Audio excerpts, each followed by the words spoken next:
So, Cornell, I want to talk to you about this last week. This young 10-year-old, very intelligent-looking young lady, a black young lady at a Pearland school who will not stand for the Pledge of Allegiance in her classroom. She doesn't want to stand up because apparently she believes that black Americans need a lot more to be done in this country. She is not willing to support the black Americans that have fought and died for this country. You know what I believe, Cornell? And I know you supported her publicly, but you know what I think? I think at 10 years old, she has no real understanding of what America is. So I wonder if her parents have sat her down and explained what Americans have given their lives, white, black, red. It doesn't make any difference. They stood and they fought and they died for this country, and she doesn't want to do anything to honor them? Matt, she comes from a family of military service members. Her father is a retired military service member also who served this nation well with great dignity. She also has additional family members who was in the armed forces. Good. Her mother's a very intelligent woman who has had long conversations as well as her father about her not standing for the flag. What white people need to understand is Just that, white people? Yes, please. Let me explain.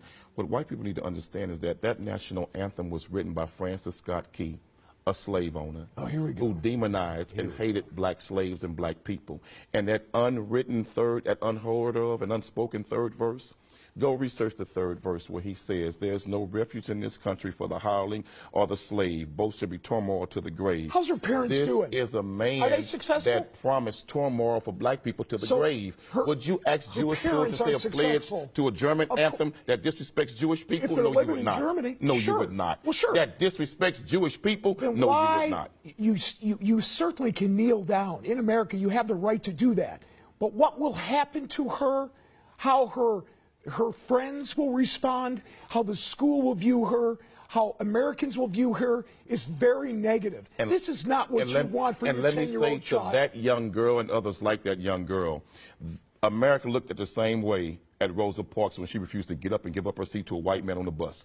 But history vindicated her. History vindicated her. America demonized Harriet Tubman for freeing slaves from slavery, but history vindicated her. So I say to that young girl, you stand strong, stand up, and stand for what you believe in. And to all of those who are too coward to do it, don't get in that young girl's way. Others like her, support that young girl. What would you like her to say to the men and women who have fought for this country like I ran into over the weekend? The black men and women who fought for this country and some who gave their lives. And ask the black men and women who served America in its military, like in the Independence War. We helped America get it, and we were still slaves afterwards. Ask those in Vietnam who gave their war on Vietnam battlefields, but then came back and was called niggers in their own country. We have fought in America's war, and we've never been given the justice and the due process of everybody else in this nation. Then why don't you move to a different country?